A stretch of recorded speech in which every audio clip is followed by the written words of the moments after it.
И еден ваков концерт не би бил комплетен доколку на нашата програма не интерпретираме наша народна фолклорна традиција.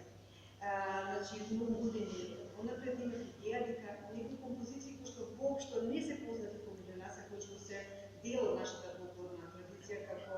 дел од композициите кои што се наоѓаат на CD-то на Вања Лазарова, дека може би е добро да ги обработам. И така дојде до една убава соработка помеѓу мене и Виктор Апостолов, познатиот наш пејач, кој што за композицијата Митра е конја Деја Јавола, како само дека не сте ја слушнали, направи аранжман за